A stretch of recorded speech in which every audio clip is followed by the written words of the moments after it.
Okay, I'm sorry. Inshallah, we can get started. Email. Wait a minute. I forgot to turn the sound off of that one. Okay, hold on. Let me put it back so I can see. Okay, hold on. Okay. Alhamdulillah, wa salat, wa salam ala wa rasulullah. Welcome to our series on Aqidah, or the correct belief system.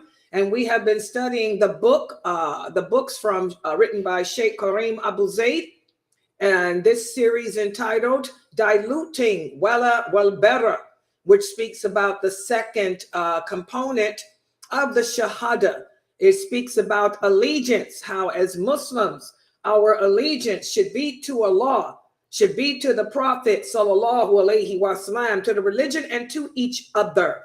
Very, very important, because that last part we struggle with, showing allegiance and towards each other. This is something that is becoming abandoned today. You hear about Muslims in your community. You may have received news that there's a Muslim in your community who is sick, suffering with some type of sickness, and that person's in the hospital. How many of you go to visit that brother or visit that sister in the hospital? Remember, we talked about that, how every community should have a health and welfare committee, where they can go out and keep tabs on the Muslims in the community, especially the elderly, especially the single women. There's a lot of single Muslim women, who don't have anyone to check on them. So again, allegiance, this is something that we struggle with. And today we are going to, in fact, I think that today we're almost at the end of the introduction to the second volume. And again, I want everyone to make sure you go to Amazon.com and order the book, Diluting Wala Well Better, Volume 2. I put it up there, Volume 2 by Kareem Abu Zaid. You can order it from Amazon. It's $19.99. Because we'll be beginning that book in the next couple of weeks. And that book is over 500 pages. So it's going to probably take us another year to go through that one. It took us a year to do this one. So let's put the PowerPoint up on the screen, because I don't want to spend too much time giving a khutbah. A lot of people say, Sister Layla, you turn everything into a khutbah. Yeah, I do. I'm a talker. What can I say? It's my profession. All right. Let me put this, the PowerPoint up, because we do have another class. Oh, let me remind everyone. At 7 p.m. Eastern Standard Time, we do have another class. We have a special lecture by Brother Jakovsky. He's going to be speaking about Ishmael, alayhi salam, the prophet Ishmael. That's at 7 p.m. Eastern Standard Time. So I do want to just go right into that. So let's put the PowerPoint up on the screen. Let me start with the people on Zoom so you guys can see. Okay. And now that I got you people on Zoom, let me go to the rest of the world here.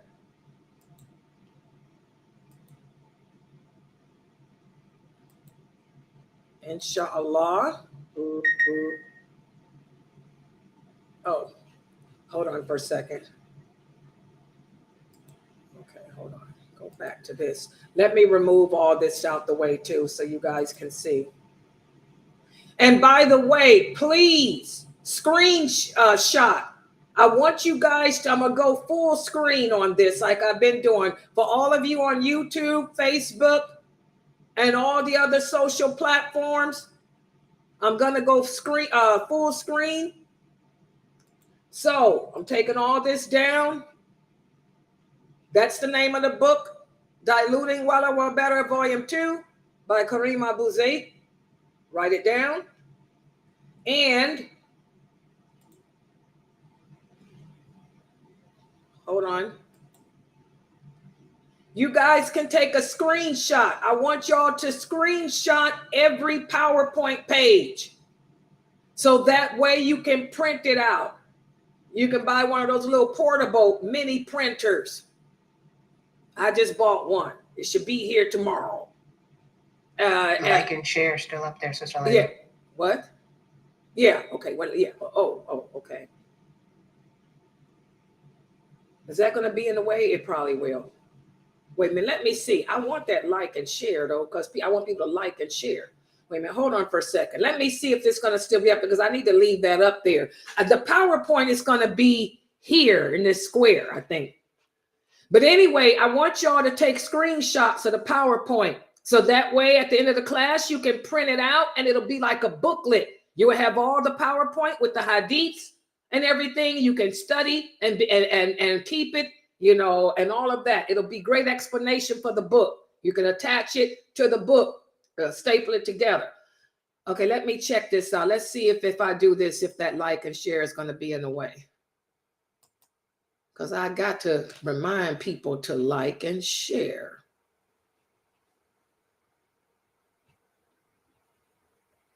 Okay, hold on. Not yet. Was it still in the way when I went full screen? Did you see like and share when I went? Yeah.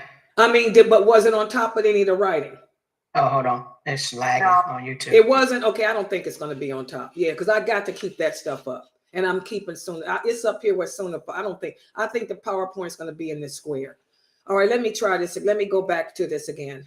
Okay, but y'all make sure y'all screenshot everything.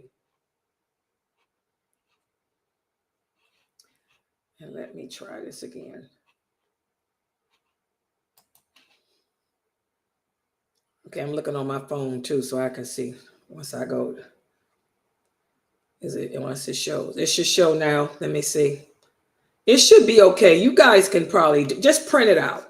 Okay, so today we're going to speak about, which you should have been read pages 320. We're covering pages 320 to 323. And we're going to speak today about dehumanizing non-Muslims and disobedient Muslims. This is something that's a big problem today. A lot of Muslims dehumanize non-Muslims. Islam doesn't teach us to do that. A lot of Muslims dehumanize disobedient Muslims. You call them kafirs and everything else. Well, let's see what Allah has to say about this. Allah tells us in the interpretation of the meaning, O mankind, indeed we have created you from male and female and made you peoples and tribes so that you may know one another. Indeed, the best amongst you in the sight of Allah are the most righteous amongst you. And indeed, Allah is knowing and well acquainted with all things. This is a powerful, powerful verse. This verse here, Allah is telling us how He views the best of us. Okay, I'll take that down too in a minute. He views that the best of us are those of us who have the best actions, the best behavior, the best character. And in the context of allegiance and disassociation, to dehumanize non-Muslims, this is a form of extremism. And this goes beyond the teachings of Islam.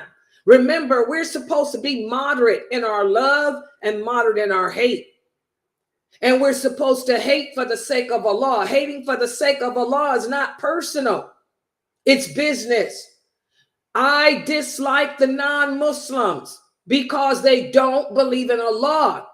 But that's not personal. That doesn't mean that I'm going to be mean and cruel to them and dehumanize them. So whenever individuals or groups view non-Muslims as being inherently inferior and unworthy of respect or fair treatment, This is going and transgressing the limits of Allah. And this totally contradicts the principles of Islam. And there's a lot of groups out there that do that. They hate all Kafirs to the point where they take their lives, they steal from them, they sell drugs to them, and all other kind of stuff. Islam recognizes the inherent worth and dignity of every human being. And every animal too, and even the earth. As we talked about yesterday, as Muslims, we respect the earth too. Islam encourages us to treat all people with respect and compassion, regardless of their religious beliefs, regardless of their ethnicity, regardless of their race and color. And this verse of the Quran emphasizes the equality and dignity of all humans. This verse of the Quran encourages us to get to know each other. This is the meaning. This is the true meaning of this verse. It's telling us to get to know each other and recognize what our common humanity virtues are. And it's telling us to judge one another based on our actions and our character. And ultimately, this verse affirms that Allah is the one who knows and understands all things, and that he values piety and righteousness above all else. Does everybody understand that? A lot of people read this verse and think it's talking about getting married. Oh, yeah. That was one of the questions we had on the Q&A the other day. Sister Layla, does this verse mean that I'm supposed to go out and seek wives? Well, you can take this verse to mean, that there is no discrimination, that we don't discriminate. But this verse is really addressing better, how we're supposed to still do everything moderately. Our love, our hate, everything should be moderately. We shouldn't go around disrespecting people or degrading people. And our Prophet Muhammad, sallallahu alaihi wasallam, set a clear example as to how to treat non-Muslims. He demonstrated kindness, respect, and fairness towards them, even though some of them were hostile towards him and his companions. When you listen to my cousin Mukhtar do the story of the life of the Prophet, you see how the Prophet sallallahu alaihi wasallam was kind with how he treated the prisoners of war. He didn't execute them. He ransomed them. You see how he admonished his men when they dragged the women through the battlefield, allowing them to see their fallen dead. The Prophet admonished him and said, have some dignity. Do not drag the women and children through the battlefield, letting them see their fallen dead. Nobody wants to remember a person at their worst. That's something that you Muslims need to understand today, and stop posting up these pictures of dead babies. What are you doing that for? Have some dignity. Everybody knows what's going on over there in Gaza. It's all over the news. But why do you Muslims feel the need to disgrace people by showing them at their worst? The Prophet wouldn't allow that. He wouldn't tolerate it for no reason. Not in war, because he forbade the companions from doing that. Do not show people at their worst. Cover them up, and do not allow the women and children to see that. You Muslim brothers need to fear Allah and take those pictures off your social platforms. It's degrading and it's depressing. And you wonder why a lot of you brothers can't even maintain your dignity when you're giving a lecture anymore, because it's playing with your head. You can't sleep at night. You can't think because all you see are dead bodies. Take it off your page. You've transgressed the limits. Moderacy, balance. Islam is balance. Looking at death will only depress you. When you keep looking at it all over the place, it's posted up on Facebook, on the news, in your house, everywhere. How can a person function? We're human. Have some dignity. And these were kafirs that the prophet told the companions not to post all over, letting the women see. What would he say about you Muslim men, with all these dead children and Muslim women on your pages? Y'all need to chill, dudes. And you wonder why you can't keep it together. So the prophet emphasized the importance of showing compassion and kindness. We have the hadith where the Prophet sallallahu alaihi wasallam said, Allah will not be merciful to those who are not merciful to others. Also, Allah is merciful only to his servants who are merciful. So these two hadiths emphasize the importance of mercy and compassion towards others. In Islam, it doesn't matter if it's a Muslim, if it's a non-Muslim, if it's an animal, or even an insect. Have some mercy, have some compassion, because these are all the creations of Allah. And remember, the creation of Allah will testify either for you or against you on the day of judgment. Those animals, those trees, those insects, the earth, the fallen people, their bodies will testify either for you or against you. The Prophet sallallahu alaihi wasallam emphasized that if you want to receive Allah's mercy, then you have to show mercy towards others. Have empathy. Would you want people to see you at your worst? I wouldn't. I don't want nobody to see me without my coil on. So do you think I'd want somebody seeing me when I'm blowed up dead? Have some mercy for the families. Let their families remember them in their best, not at their worst. And that's a hadith from the Prophet. You brothers have to stop being extreme fanatics with this. Stop transgressing against Allah's rules. Also, Allah says, do not let hatred of a people for having obstructed you from the sacred mosque lead you to transgress. Work in righteousness and piety. Don't cooperate in sin and aggression. You brothers, you have allowed your hatred of the Zionists to force you to transgress by posting up all them pictures of babies and women. Don't nobody need to be reminded. We see it. We know what's going on. The whole earth knows what's going on. The non-Muslims are speaking out against it. There is no need for you to keep doing this. You shouldn't have done it anyway, because our prophet wouldn't allow it. You're allowing your hatred of something to keep you from obeying your Lord and your prophet whom you claim to have allegiance to. If you truly have wala for the Prophet Muhammad sallallahu alaihi wasallam, obey him. Stop doing this. Don't help each other in sin.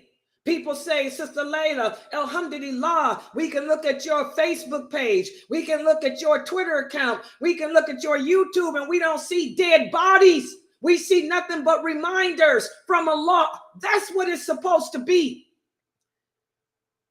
The Prophet didn't have people put on exhibit like that. But he gave reminders of Allah. That's what you brothers, you famous brothers should be doing. Giving the people reminders of Allah. Don't help each other to sin. Help each other to do what's best. Okay? So we have to strike the balance and not allow ourselves to mistreat each other or mistreat non-Muslims either. This is why Allah warns us Muslims against holding grudges against each other and hating each other. and retaliating against our oppressors. We have to exhibit justice. Yes, what's going on in the world today, what the Zionists are doing is atrocious. The whole world is speaking out against it. When they did that vote in the United Nations, only 8 countries led by America and United Kingdom supported Israel. The other 100 and some countries didn't. So the whole world already sees what's going on. They know. But you brothers are allowing your anger, your hatred to cause you to retaliate in a bad way. When we, as Muslims, we're supposed to uphold our allegiance to Allah, to the Prophet, to this religion, and be just and compassionate towards all people. We don't retaliate with lies. We don't retaliate with wrongdoing. We implement justice and never transgress the principles of Islam. That's what made the Prophet sallallahu alaihi wasallam and those two generations that came after him better than anybody else, because they knew how to balance their allegiance and their hatred. They didn't allow their hatred to cause them to transgress the limits of Allah. They had control over their emotions. We Muslims today don't. Okay? Also, Allah tells us in the interpretation of the meaning, Allah does not forbid you from those who do not fight against you because of your religion and who do not expel you from your homes. He does not forbid you from being righteous and acting kind towards them. Remember, Allah loves those who act kindly. This verse was sent down in regards to Asma, radiallahu anha. And I went over her story the other day, the daughter of Abu Bakr. She was like a lot of you brothers. She was having a hard time balancing her anger and her hatred. Her mother came to visit her, and her mother was not Muslim. Her mother came to her and wanted to see her and brought gifts. Asma refused to even open the door for her mother. And the Prophet told her, that's not right. She's not fighting against us. Keep good relationships with us. We got some Muslims today. Remember what happened, and it's still happening, because we're ignorant, we're uneducated. We make up companies that we think come from Israel when they don't. And we got this so-called boycott crap going on. And look at how the Muslims are going around tearing up Starbucks, not knowing it's a franchise owned by whoever buys it. I'm getting ready to open up one too. Check me out in about a year, inshallah. I have about 2 or 3 myself. And I dare you to bust up mine.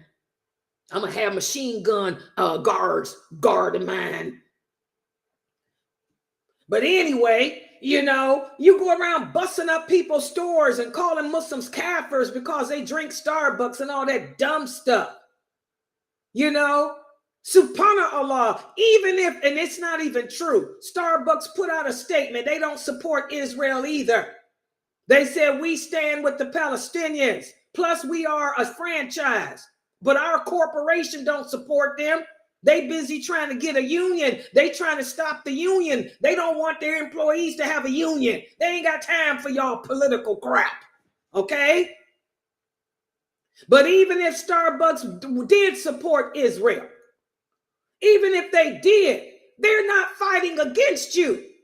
So who said that you can go around tearing up their stores? Asma's mother, she supported the Quraysh. That's why Abu Bakr divorced her. She refused Islam. She said, I'm not going to leave the religion of my forefathers. She supported the Quraysh. She supported Abu Jahl. But the Prophet said, even though she supports them, she's not fighting against us. You go ahead and keep a relationship with her. So that applies to you idiots going around calling Muslims kafirs because they drink Starbucks. By the way, let me get a sip right quick. Hello. Thank you, Norto. Thank you. Ice white chocolate mocha. Call me a kafir. Okay? Call me a kafir so you can be cursed and it come back on you and yours. You know, we got to learn the Sunnah, learn the Hadiths. The Prophet Muhammad sallallahu alaihi wasallam taught us how to handle ourselves in all situations, good and bad, in war and in peace.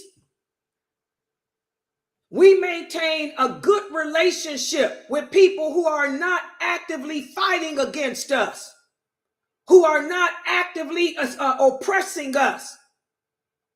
Who cares what they support in their so-called solidarity? Although the people y'all boycotting ain't supporting them, neither does CoverGirl. So again, guys, Allah lets it be known this religion is balanced. For those people who are not fighting against us because of our religion, you know, who are not driving us out of our homes, who are not trying to occupy our land and all of that, you know, we can still be righteous and just and interact with them. Y'all need to learn these hadiths. Then you will learn the meaning of the Quran. And you will learn how to behave better. And maybe Allah will bring victory to us.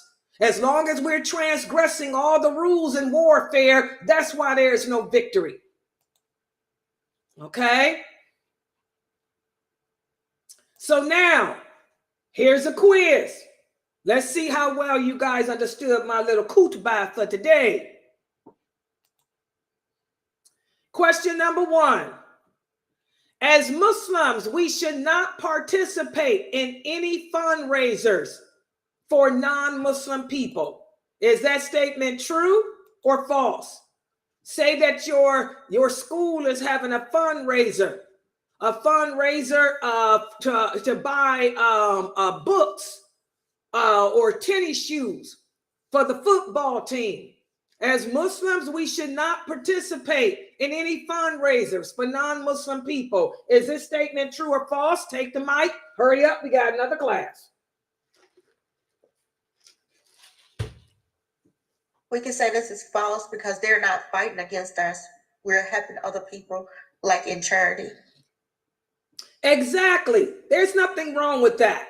And by the way, this is a question that a sister asked me. She said that the school that her children go to were selling katydids to try to raise money so the kids can go the French club. The French club can go on a trip to Paris. And she asked me, could she participate and sell katydids? I told her, why not? Okay? There's nothing that contradicts Islam. You know, the kids want to go to France and stay for a couple of months, you know, to work on their French. Yes. And I told her, in fact, I'll buy 2 cans from you. I love katydids. Okay? And I ordered 2 cans from her. So we can participate in fundraisers for non-Muslim people as long as it's not something that's haram or contradicts our ideology.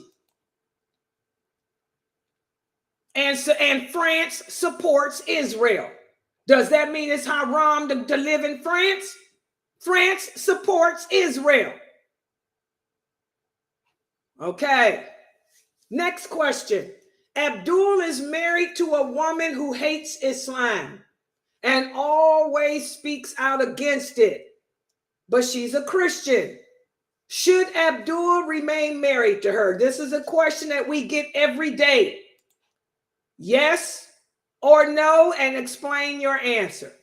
He's married to a Christian woman who hates Islam. Should he remain married to her? Yes or no, and explain why. Take it, please. No, he should not stay married to her because she is hating Islam, meaning that she's going to fight against it and the principles of it. You guys agree with her answer? Yeah. Yes. Okay, her answer is correct. Instead of you brothers worrying about Palestine and who to boycott, a lot of you brothers that's on that fanatical trip of ignorance, y'all married to a bunch of Kafir women who hate this deen. Your marriage is not legit, brother. You can't be married to no woman who hates this religion. She's an enemy to Allah, an enemy to the Muslims. Where's your wala? Where's your bearer? Forget about boycotting. You people need to learn your deen and look at your personal life. Look at your life. You are married to a kafir who hates your Lord and who hates your lifestyle. But you worried about me drinking Starbucks. What an nincompoop. Good job. Next question. Yeah, Layla's rough and tough. Yeah, the sisters here texting me. Tell them, Layla. That's right. Layla's rough and tough. I'm the wrong sister for you brothers to play with. What about this? Because of the situation in Gaza, many Muslims are destroying what they believe to be Israel-owned businesses. Is this permissible? Why or why not?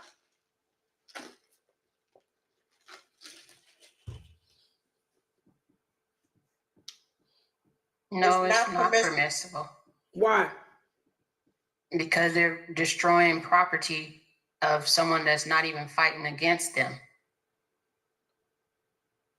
Okay. They're not doing anything to them. So you're just destroying property. You're just destroying property and making our religion look like a terrorist thing, like they think anyway. Exactly. We're supposed to be kind and have empathy towards others. Anybody who's not Muslim is considered a kafir. That's a kafir. They don't believe in Allah. But where does Allah say because a person doesn't believe in him, we can destroy their property? We can destroy their businesses because another kafir is doing something somewhere else. We have to learn our deen. And this is my advice. Let me put this back up so y'all can see me. Hold on. Where am I at? This is my advice to you fanatical. Wait a minute, I forgot I got to go to Zoom. Oh, I'm in Zoom. I got to cut Zoom off. Okay, hold on. Oh, okay, there I am. I'm sorry. Okay, wait a minute. I got to go back here. That's my advice to you young fanatical extreme brothers. Y'all got to learn this deen correctly. You've been wasting your life reading fatwas. You've been spending too much time on Islam Q&A website when you should have found a teacher to sit down with to learn this deen from, to learn the meaning of those verses of the Quran, to learn the lawful and the unlawful, to learn what Tawheed means and what it entails. You brothers been wasting your life learning the wrong stuff, into politics, into debate, into the Bible versus the Quran. When you should have been into Tawheed, La ilaha illallah, Muhammadur Rasulullah and its meaning. I'm the wrong person for you brothers to come and sit here and try to talk to. You can't talk to me about this thing. Go on somewhere with that crap. Okay? So we have to learn our religion. Learn what well better entails. Okay, yes, what's going on in the world? We have to remember everything that's happening is happening because Allah willed it. He told us what would happen. He told us how to behave when it happens. Too many of you are too far out there. You can't handle the qadr of Allah. The Prophet said that every nation has its pagans. The pagans of this nation are those who cannot accept the qadr of Allah. So you're fanatic. All this posting of dead children, it's got to stop, man. Y'all got to stop it. Accept the qadr of Allah and obey the Prophet. Don't show people at their worst. He told Bilal, when Bilal dragged Sophia through the battlefield, he said, did you drag her through the battlefield, Bilal? Did she see her falling dead for real? Yes. He said, where's your dignity? He said, all of you men, where's your dignity? Cover those bodies up. No one wants to remember their loved ones at their worst. They want to remember them at their best. What would he say to you men? And you men breaking down, y'all crying on TV. You know, Layla can't stand to see a man cry. Too many of you brothers are crying on TV. Yeah, that's called depression. You watch dead bodies all day. You're depressed. You're having nightmares. You better strike the balance. All right. Any questions or comments? All right. I'm going to stop right here. Subhanakala huma wa bihamdika ashhadu an la ilaha illa anta astaghfiruka wa atubu ilayk. By the way, guys, I have another class. We have another class at 7 in 15 minutes. We have Brother Jakobsky. He's going to talk about the prophet Ismail, something nice and pleasant. Something pleasant. He's going to speak about the story of Ishmael, alayhi salam. And also, don't forget, we have the call in and Ask Sister Layla live show tonight too. You can your questions about Islam. Let me see, where is my stuff at? Yeah, you guys can bring in your questions about Islam and post them up. And inshallah, we're going to also continue with that discussion that we had about the broken heart.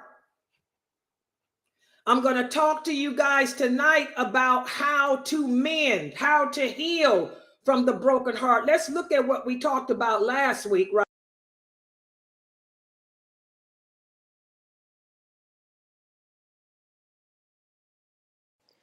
Join us for the Act Sister Layla live show streaming on Sunnahfollowers.com and many various streaming platforms. And the special topic this week is how to mend a broken heart. Please join us and Sister lailanasheeba live right here. Don't be late. Call in 862-370-2828. That's 862-370-2828. Yeah, last week we talked about the 5 different stages that people go through with the broken heart. Today, I'm going to give you 8 tips. As I answer your questions about Islam, I'm going to go give you 8 tips on how to get over a broken heart. And of course, my tips are based on the Quran and Sunnah. That's what makes my talks different. I don't just speak about the psychology of things and the human psyche. I speak about life and how the Prophet Muhammad sallallahu alaihi wasallam and his companions told us to deal with life. So this is what we're going to be looking at today, inshallah, right? Love. Of all human emotions, it is the most beautiful of them all. Yet sometimes life happens, forcing us to try and gather the pieces of our heart and put them back together.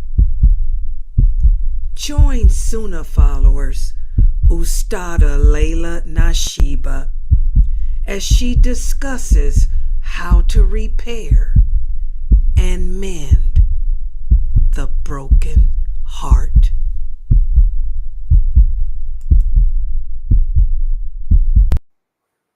Yeah, so that's what I'm going to talk about today, how to repair it and how to mend your broken heart based on how the Prophet sallallahu alaihi wasallam taught us, because he taught us how to deal with the broken heart too. Hello, just got to learn them hadiths. So that's tonight at 9 p.m. And make sure you bring your questions about Islam in. I'll answer them. And if I can't answer a question, I'll call Sheikh Jamali or Sheikh Morsi. We'll have Jamali or Sheikh Morsi to help out. So don't worry, bring your questions in, inshallah. Okay, I'm going to close out right now. I'll be logging back in 10-15 minutes.